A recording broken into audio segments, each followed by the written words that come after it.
우리는 지난 시간들을 통해서 바울과 바나바가 구부로 섬 바보에서 총독인 서기오 바울을 회심하게 했던 것이 첫 전투였다. 그런 말씀을 함께 들었습니다. 그런 반면에 오늘 본문은 이제 사도 바울의 첫 번째 설교에 대한 이야기가 담겨 있습니다. 물론 이것이 처음 설교하는 내용은 아닐 겁니다. 그런데 이 사도행전을 누가 기록하고 있는가 하면 종종 착각들을 하시는데 바울이 기록한 것이 아니라 누가가 기록하고 있는 겁니다. 누가복음을 기록했던 그 누가가 사도행전을 기록하는데 오늘 본문을 바울의 첫 번째 설교로 삼고 있습니다. 사도행전에 수록되어 있는 이 설교들은 사실 오늘날 각 시대의 말씀을 전하는 사역자들에게 또한 교사들에게 사실은 많은 귀중한 표본이 되는 내용들을 담고 있습니다. 사도 바울 일행은 바보항에서 배를 타고 밤빌리아로 건너가게 됩니다. 그런데 밤빌리아에 있는 버가에 이르게 될 때에 마가 요한이 어떤 연유에서인지 모르지만 예루살렘으로 돌아가 버리고 말았습니다. 그 일로 사도 바울에게는 아주 큰 충격이 닥쳐왔습니다. 나중에 바나바와 서로 다른 생각 때문에 다툴 정도였습니다. 바울은 밤빌리아에서 자기들을 떠나 함께 일하러 가지 아니한 자를 데리고 가는 것이 옳지 않다 하여 서로 심히 다투어 피차 갈라서니라 그랬습니다. 물론 오늘 이야기는 이제 아직 그때가 되지는 않았습니다만 이제 바울과 바나바가 함께 복음을 증거하고 있는 그러한 자리임 회당에서 이제 바울이 첫 설교를 하고 있습니다. 이스라엘 사람들과 및 하나님을 경외하는 사람들아 들으라 그렇게 외칩니다. 이스라엘 사람들을 부르는 이야기는 지금 예루살렘에서 핍박을 받다가 쫓겨나온 사람들을 찾고 있는 겁니다. 이스라엘 사람들은 어느 곳을 가든지 가장 먼저 하는 일이 뭔가 하면 회당을 짓는 거였습니다. 마을 한가운데를 어떻게 해서든지 차지하고 그곳에다가 자기들의 회당을 차렸습니다. 그러니까 큰 집을 사들여서 그곳에 회당을 삼고 그곳에 유대인들이 모이기 시작했습니다. 그리고 또 이어서 뭐라고 그러는가 하면 이제 그 이스라엘 사람들뿐만 아니라 하나님을 경외하는 사람들아 그럽니다. 하나님을 경외하는 사람들이라고 하는 이야기는 뭔가 하면 이방인인데 개종해서 이스라엘 사람처럼 하나님의 백성으로 살겠다고 하는 사람들입니다. 물론 이런 사람들은 애굽 땅에서부터 쫓아왔던 사람들도 있을 수가 있고 이스라엘 땅에서 살다가 개종되어서 함께 있다가 쫓겨난 사람들이 대부분일 것입니다. 그러니까 지금 밤빌리아나 혹은 안디옥에 있는 그런 사람들이 아닙니다. 새로운 그곳에 정착하고 새롭게 삶을 시작하는 사람들인데 사실은 예루살렘에 있다가 쫓겨나온 사람들, 그 사람들을 향해서 지금 이제 그가 설교를 하고 있습니다. 설교의 중심은 두말할 것도 없이 예수 그리스도입니다. 하나님이 약속하신 대로 이 사람의 후손에서 이스라엘을 위하여 구주를 세우셨으니 곧 예수라 그럽니다. 하나님께서 구약으로부터 시작해서 그의 후손 가운데 구주를 세우실 것이라. 그래서 이스라엘 백성들은 늘 메시아를 앙망해 왔습니다. 그런 메시아 사상이라 그러는데요. 구주를 세우실 것이라. 메시아라. 그 말이 새로운 시대를 향해서 다시 말해서 신약 시대를 오면서는 그리스도라 그렇게 부르게 됩니다. 똑같은 단어들입니다. 그 사람을 세울 것인데 그가 누구냐 하면 다름이 아닌 예수라. 그렇게 예수님이 구약에서 약속하셨던 언약의 사자라고 전하고 있는 겁니다. 바울이 바라본 성령 중심도 언제나 예수 그리스도로 가득 채워져 있습니다. 사도 바울만 그런 건 아닙니다. 사실은 예수님의 제자들은 다 똑같았습니다. 지금 이방인들에게 복음을 전하고 있는 모습이 성경에 그려지고 있어서 우리가 바울만 그렇게 생각할까? 그럴 수 있습니다만 사실은 예수님의 제자들도 동일하게 그렇게 전합니다. 예수님의 제자 가운데 가장 나이가 어렸던 요한이라고 하는 사도 요한도 이렇게 요한복음을 시작합니다. 말씀이 육신이 되어 우리 가운데 거하심에 우리가 그의 영광을 보니 아버지의 독생자의 영광이요 은혜와 진리가 충만하더라. 그러니까 모든 설교에 있어서 그 시대에 설교에 있어서 중점은 뭔가 하면 예수 그리스도입니다. 사도 바울이 행하고 있는 설교도 그래서 사실은 예수 그리스도가 중심이 되고 있습니다. 하나님께서 약속하신 대로 구주를 세우셨으니 그가 곧 예수라. 그것을 증언하기 위해서입니다. 그래서 그 목적이 뭔가 하면 그렇게 설교하는 목적이 있어야 될 거잖아요. 왜 그렇게 설교를 하는가? 그거는 뭔가 하면 구주 예수를 영접해서 너희는 다 구원을 받으라. 그것입니다. 구원을 얻으려면 예수를 믿어야 되겠다. 너희는 예수를 믿어야 천국 백성이 된다. 그 말을 하려고 그가 어떤 설교를 하고 있는가 하면 하나님께서 약속하신 대로 구주를 세우셨으니 너희가 그렇게 기다리고 또 기다리던 그 메시아가 다름 아닌 예수라. 그렇게 전하고 있습니다. 그런데 바울의 설교를 세 부분으로 나눠보면 이렇습니다. 설교를 왜 제가 세 부분으로 나누고 있는가 하면 시대마다 설교의 그 구조가 자꾸 바뀝니다만 이때에는 희락 철학의 근간인 3단계 논법이 가장 성장했던 때입니다. 그래서 서론과 본론과 결론 이렇게 되어 있는 때여서 설교도 그렇게 되어 있습니다. 그가 이제 사도 바울이 설교하는 내용을 보면 하나님께서 구약시대에 어떻게 준비해 오셨는가 하고 도입을 합니다. 이게 서론입니다. 하나님께서 어떻게 준비하셨을까? 그리고 두 번째로 가서는 예수 그리스도의 죽음과 부활에 대해서 본론적인 이야기입니다. 예수가 죽으셔야 했고 그가 다시 살아나셔야 했다. 본론적인 이야기를 하고 그리고 결론에 가서는 이제 우리가 결단하자. 그렇게 결단을 촉구하는 내용으로 그가 설교의 본문을 삼고 있습니다. 먼저 구약의 준비를 살펴보자면 사도 바울은 믿음의 조상인 아브라함 이야기를 시작합니다. 왜냐하면 유대인들에게 있어서는 아브라함이 그들의 신앙의 중심입니다. 아브라함을 뭐라고 부르는가 하면 믿음의 조상이라. 조상이라고 부르고 더더군다나 아브라함의 하나님 또 누구죠? 이삭의 하나님 그리고요 야곱의 하나님 이 세 인물은 하나님을 직접 대면했던 사람들이라 그렇게 이야기합니다. 사실은 대면이 아닌 하나님께서 언약을 하셨던 그 인물들입니다. 하나님의 언약을 받았던 인물들. 내가 너와 약속하기를 내 후손에게 이런 복을 주리라. 그 언약을 하셨던 하나님. 그래서 아브라함의 하나님, 이삭의 하나님, 야곱의 하나님이라. 그렇게 그들이 외치고 있습니다. 그래서 믿음의 조상인 아브라함은 그들에게 너무나도 중요합니다. 그리고 이어서 등장하는 인물이 항상 다윗입니다. 왜 다윗인가 하면 하나님께서 다윗을 향해 내 마음에 합한 자라. 한 번도 그렇게 말씀해 보신 적이 없습니다. 아브라함에게조차 그리고 그의 아들 이삭과 또한 야곱에게조차도 그렇게 말씀해 보신 적이 없습니다. 형통했다. 하나님께서 함께 하심으로 형통했다고 하는 요셉에게조차도 한 번도 그렇게 말씀해 보신 적이 없습니다.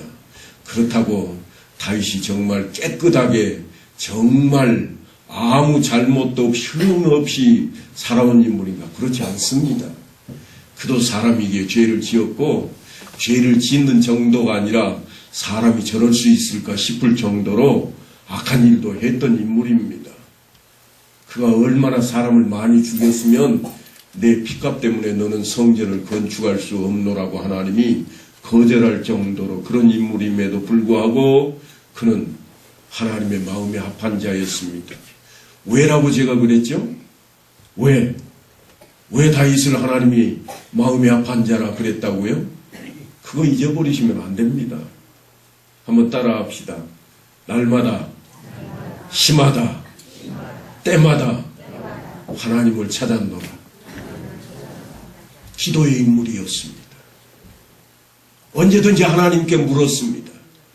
무슨 일이든지 하나님께 어떻게 할까요, 하나님? 언제든지 그것이 앞섰습니다. 잘못한 것을 하나님께 회개하고 하나님, 내가 어찌할까요? 내가 어찌하면 되겠습니까?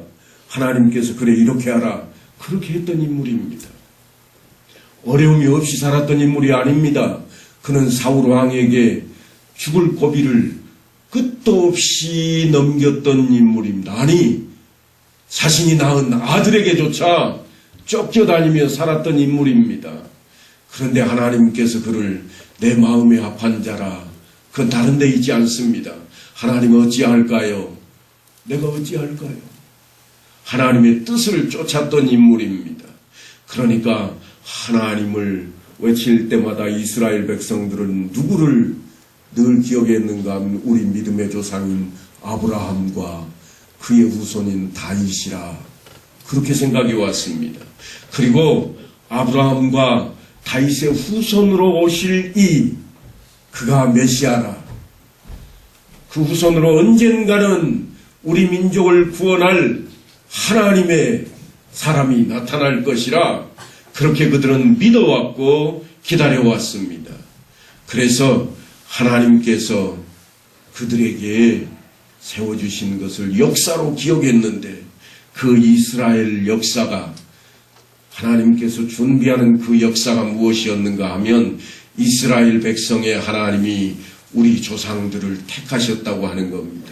그 조상들 가운데 누가 있는가 하면 아브라함으로부터 시작해서 다윗이 있었다고 하는 겁니다. 그러니까 이제는 누가 있을 차례예요?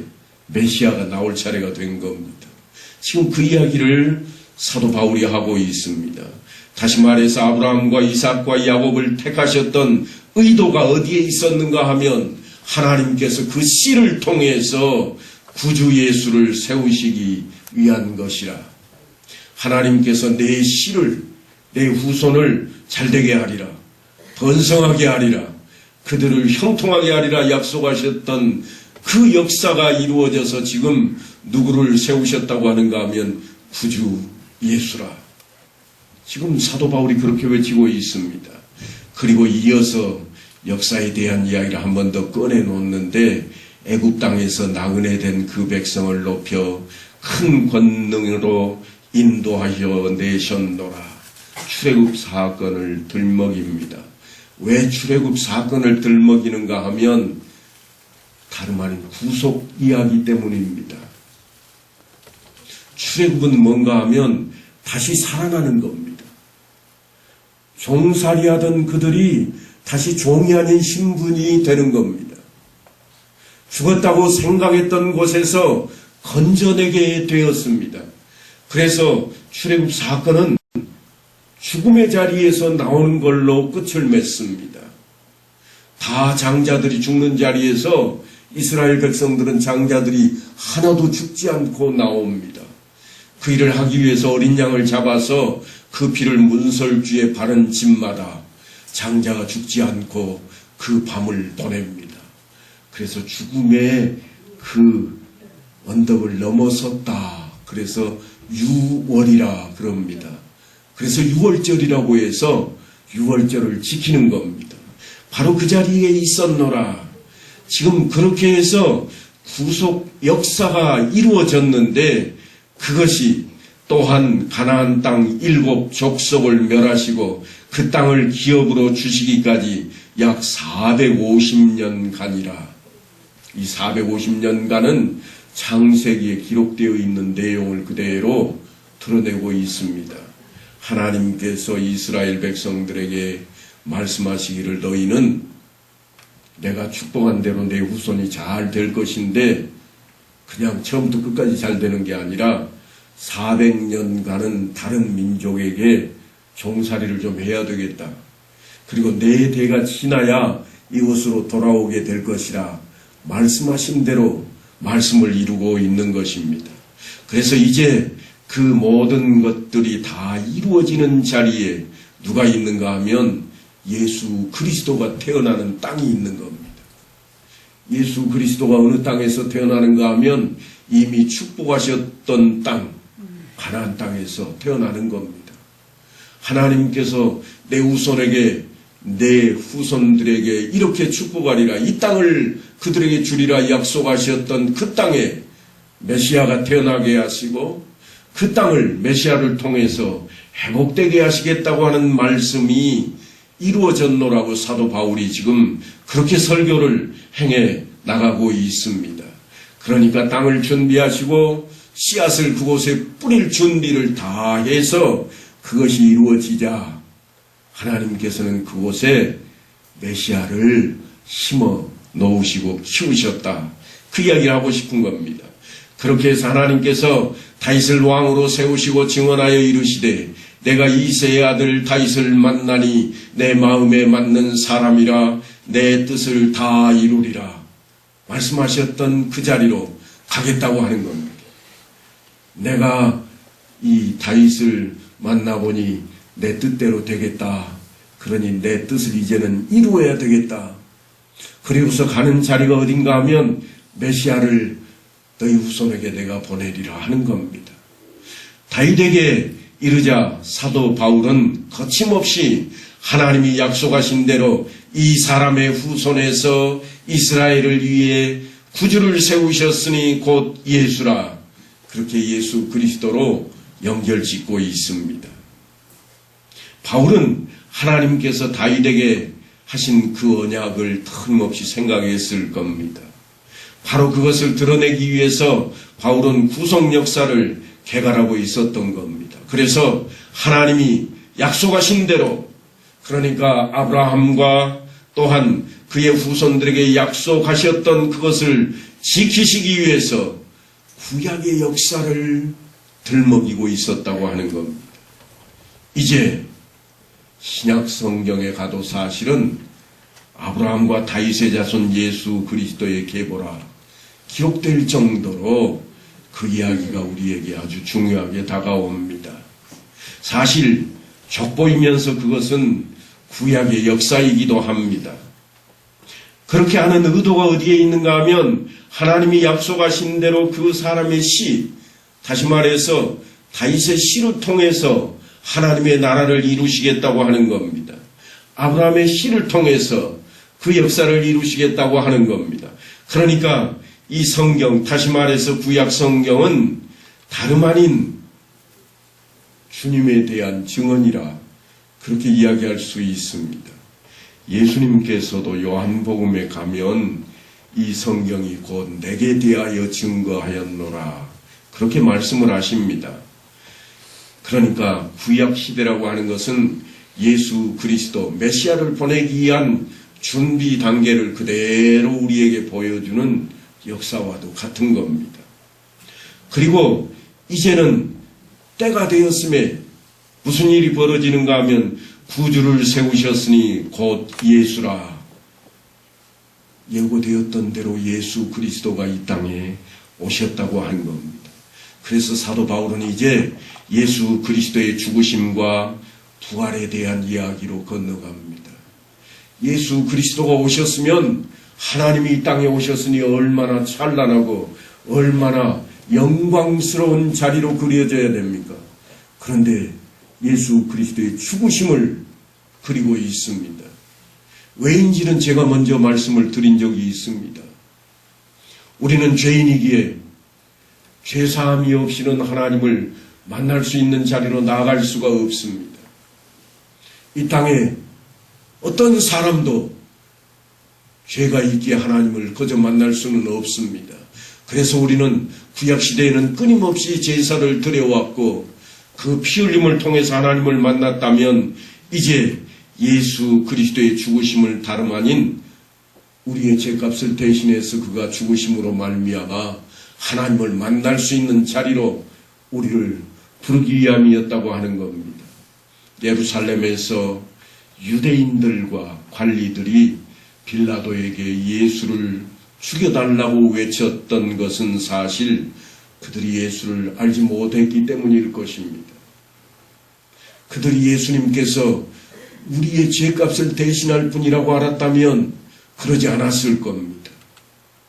안식일마다 외우는 바 선지자의 말을 알지 못함으로 그들은 안식일마다 모여서 선지자들의 외침을 암송할 정도였습니다. 그들은 구세주가 올 것을 미리 알고 있었습니다. 메시아가 오실 것이라 그래서 메시아를 대망하고 살아왔습니다. 그런데 그걸 암송하면서도 그들은 예수님이 그라고는 전혀 생각지도 않았습니다. 그래서 선동하는 사람들이 이 사람은 죽여야 마땅하다 할 때 다 죽이라고 십자가에 매달라고 외쳤던 겁니다. 선지자의 말을 또한 응하게 하였도다. 성경은요, 그들이 외치고 죽인 일까지도 선지자의 말을 응하게 했다고 기록해 놓고 있습니다. 무슨 말씀인가 하면 성경의 저를 가리켜 기록한 말씀을 다 응하게 한 것이라. 다시 말해서 그 이유가 다 있다는 겁니다. 선지자의 글에 다 기록되어 있던 내용입니다. 일찍이 베드로 사도가 외쳤던 설교 내용 중에도 나왔던 내용입니다. 무슨 말씀인가 하면 솔로몬의 행각에서 형제들아 너희가 알지 못해서 그리하였으며 너희 관리들도 그리한 줄 아노라. 그러나 하나님이 모든 선지자의 입을 통하여 자기의 그리스도께서 고난 받으실 일을 미리 알게 하신 것을 이와 같이 이루셨느니라. 선지자의 글을 통해서 너희가 그렇게 할 것이라. 핍박을 당하게 될 것이라. 외쳤던 대로 그대로 이루어지고 있습니다. 그러니까 베드로가 제시했던 처방전이 뭐였는가 하면 너희가 회개하고 돌이켜 너희 죄 없이 함을 받으라. 너희 죄 사함을 받으라. 그렇게 외쳤습니다. 그래서 백성 중에 어떤 이는 어찌하면 받을까요? 그러나 어떤 이들은 무슨 그런 말이 있느냐 외쳤을 겁니다. 그래서 처방전을 받고 처방전대로 했던 사람들은 예수를 믿으라 한 대로 예수를 믿었을 것이요. 그렇지 않은 자들은 여전히 예수를 믿지 않았을 것입니다. 오늘 사도 바울도 마찬가지입니다. 사도 바울도 그렇게 너희가 원하던 대로 예수를 십자가에 못 박아 죽이지 않았더냐. 그리고 그를 나무에서 내려다가 무덤에 장사 지내지 않았더냐. 그런데 하나님께서 죽은 자 가운데에서 그를 다시 살렸는지라. 하나님께서 무슨 일을 하신 줄 아느냐. 너희가 죽인 자를 다시 살렸다. 그래서 그의 죽으심과 부활하심을 동시에 다루고 있습니다. 무슨 이야기인가 하면 새로운 세계 하나님의 나라는 그리스도의 죽으심과 부활하심 속에 있음을 그대로 나타내고 있는 겁니다. 우리도 조상들에게 주신 약속을 너희에게 전파하노니 곧 하나님이 예수를 일으키사 우리 자녀들에게 이 약속을 이루게 하셨다 함이라. 철저하게 하나님의 약속과 하나님께서 이루시는 일이라고 그 근거를 들어 설명하고 있습니다. 사실 이 내용은 시편에 있는 내용들입니다. 시편 2편과 16편의 말씀인데요. 2편에 보면 너는 내 아들이라 오늘 내가 너를 낳았도다. 하나님께서 하신 말씀입니다.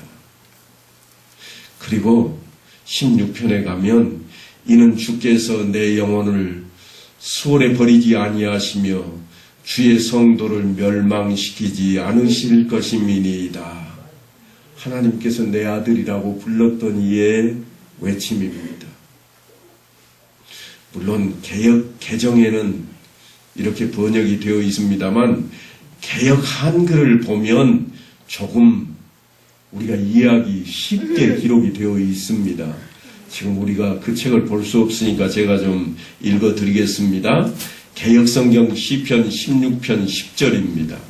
이는 내 영혼을 음부에 버리지 아니하시며 주의 거룩한 자로 썩지 않게 하실 것임이니이다. 그랬습니다.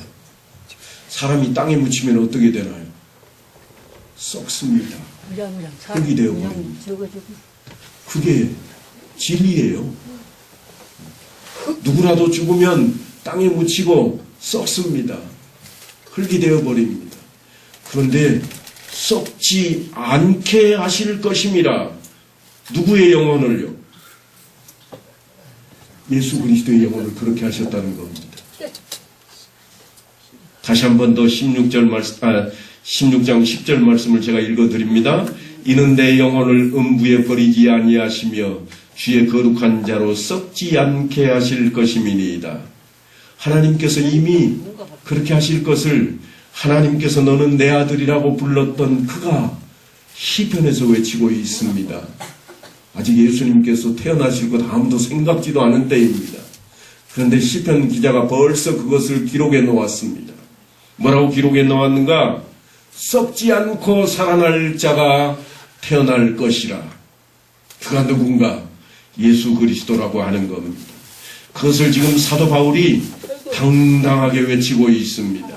다윗은 당시에 하나님의 뜻을 따라 섬기다가 잠들어서 그 조상들과 함께 그는 몸이 썩었고 흙이 되어버렸지만 그가 외쳤던 시편을 보라. 그는 썩지 않고 다시 살아나실 것이라 약속한 대로 그렇게 되지 않았느냐. 부활이 우리 앞에 펼쳐졌도다. 지금 그 말씀입니다. 이처럼 바울과 베드로의 설교는 성경 역사를 구속의 역사로 보고 있으며 그 강조점이 복음의 핵심과 그것을 입증하고 있는 성경적인 근거에 있어서 놀라울 정도로 일치하고 있습니다. 바울의 설교는 이제 복음 증거의 결론에 도달합니다. 그래서 무슨 이야기를 하는가 하면 형제들아 너희가 알 것은 이 사람을 힘입어 죄사함을 너희에게 전하는 이것이며 이 사람을 힘입으라 그 말은 너희는 예수를 믿어라 그 말입니다. 그래서 어떻게 하자고 하는가 하면 죄사함을 받아야 되겠노라. 그리고 이어서 하는 말이 또 모세의 율법으로 너희가 의롭다 하심을 얻지 못하던 모든 일에도 이 사람을 힘입어 믿는 자마다 의롭다 하심을 얻을 이것이라. 예수 그리스도로 말미암아 우리는 의롭다 하심을 입을 수 있노라. 그렇게 외치고 있습니다. 그러니까 복음의 핵심이 무엇인가 하면 먼저 생각할 것은 죄사함입니다. 인생은 누구라도 죄사함 없이는 하나님 앞에 설 자가 아무도 없습니다. 시편 14편에 근거된 대로 기록된 바 의인은 없나니 하나도 없다고 하신 이제 로마서 3장 10절의 말씀에 전하는 그 자리에 이르기까지 우리가 하나님 앞에 온전해지는 길은 하나밖에 없습니다. 우리가 예수를 믿고 죄사함을 얻지 못하면 그 자리에 설 수가 없습니다. 그러니까 복음은 죄사함과 의롭다 하심에 있다고 하는 겁니다. 복음은 죄사함만 받는 것으로 끝나는 게 결코 아닙니다. 나는 죄사함을 얻었노라. 나는 예수를 믿노라. 그 자리가 끝이 결코 아니라 우리는 의롭다 하심을 얻는 자리에까지 이르러야 됩니다. 실수하고 넘어질 수도 있고 또한 우리가 때로는 어려움을 겪을 수도 있습니다. 그러나 우리는 그것이 끝이 아닌 것을 늘 생각해야 됩니다. 의롭다 하심의 자리까지 우리는 이루어야 될 것입니다. 모세의 율법으로 의롭다 하심을 얻지 못하던 모든 일에도 인간의 행위로는 도달할 수 없는 그 불가능한 그 자리에도 하나님의 의가 나타나서 믿음으로 믿음에 이르게 하나니 오직 믿음으로 말미암아 의인이 살겠다고 하신 그 말씀이 이루어지는 자리까지 우리가 가야 될 것이라고 하는 겁니다. 그것이 어떻게 가능해질까? 그것은 다른 데 있지 않습니다. 이 사람을 힘입으라 하는 겁니다. 예수 그리스도를 힘입지 않고는 그 자리로 우리가 갈 수가 없습니다. 성령께서 우리에게 도우심을 주지 아니하시면 우리는 결코 그 자리에 갈 수가 없습니다. 의롭다 하심이 왜 그토록 중요한가? 하나님과 화목할 수 있는 길은 그 길밖에 없기 때문입니다. 하나님 앞에 설 수 있는 길은 그 길밖에 없습니다. 히브리서 기자는 이렇게 기록해 놓았습니다. 그러므로 형제들아, 우리가 예수의 피를 힘입어 성소에 들어갈 담력을 얻었느니라. 그러니까 우리의 죄사함은 예수 그리스도 뿐이라고 외치고 있는 겁니다. 물론 사도 바울도 동일한 생각입니다. 우리가 그 안에서 그를 믿음으로 말미암아 담대함과 확신을 가지고 하나님께 나아감을 얻느니라 그랬습니다. 그렇다면 이것이 어떻게 해서 가능해지는가 하면 오직 그 피를 통해서 의롭다 하심을 얻게 되는 겁니다. 그러니까 우리가 예수를 믿는다고 하는 것은 바로 그 자리요, 예수를 복음으로 증거하는 것도 바로 그 자리입니다. 그래서 우리가 하는 것이 무엇을 붙드는가 하면 예수의 십자가를 붙드는 것이요, 우리가 증거하는 것이 예수의 십자가와 그의 부활하심을 증거하는 것입니다. 다른 데 있지 않습니다. 야, 예수 믿으면 기적이 우리에게 온대, 그걸 전하는 게 아니라 틀림없이 기적이 오기는 올 것입니다만 예수를 믿어야 우리가 하나님 앞에 갈 수 있고 하나님 나라에 들어갈 수 있다고 하는 것입니다. 그것이 우리가 전해야 할 복음입니다. 오직 그 피를 힘입어 그를 믿음으로 의롭다함을 얻기 때문입니다. 이것을 증거해야만 합니다. 그것을 붙잡아야 합니다. 그 말씀에 굳게 세워져야만 합니다. 루터라고 하는 예전의 신학자는 이렇게 외쳤습니다. 귀에 못이 박히도록 그 말씀을 증거해야 된다. 누구에게? 자녀들에게. 귀에 못이 박히도록 그 말을 증거해라. 자녀들이 제발 이제는 그만하라고. 아니, 얼마나 그 말을 또 하려고 하느냐고 할 때까지 하라는 거예요. 그렇게 루터가 외쳤습니다. 오직 했으면 그렇게 외쳤을까요? 할 일 없어서 신학자가 그 말씀을 연구하고 그렇게 외쳤을 리가 없습니다. 우리가 그렇게 해야만 우리의 자녀들이 그 자리에 설 수 있기 때문입니다. 그리고 또 다른 요점 하나는 이것입니다. 이제 사도 바울이 너희가 알 것은 그럽니다. 너희가 알 것은 믿는 자마다 그렇게 또한 외칩니다. 그러니까 믿음과의 관계입니다. 알고 믿는 것, 이것이 너무나 중요합니다. 너희도 진리의 말씀 곧 너희의 구원의 복음을 듣고 그 안에서 또한 믿어. 에베소에 가면 이제 바울의 이 말씀이 기록되어 있는 판이 하나 있습니다. 그 옛날에 사도 바울이 전했던 말씀을 그곳에 있는 성도들이 듣고 귀하게 여겨서 판넬로 하나 만들어서 벽에 붙였는데요. 물론 샤브로 기록이 되어 있기는 합니다만 뭐라고 기록되어 있는가 하면 너희도 진리의 말씀 곧 너희의 구원의 복음을 듣고 그 안에서 또 믿어, 그렇게 기록해 놓았습니다. 그리고 그 아래에다가 바울이라고 써놓았습니다. 사도 바울이 외쳤던 이 말씀이 에베소 교회에 너무나도 귀하게 작용이 되었습니다. 우리에게도 마찬가지입니다. 모르고 믿는 것은 참으로 믿음이라고 할 수 없습니다. 우리의 자녀들 중에 혹 그럴 수 있습니다. 우리 아버지가 자꾸 가라고 그러니까 어쩔 수 없이 갔노라고.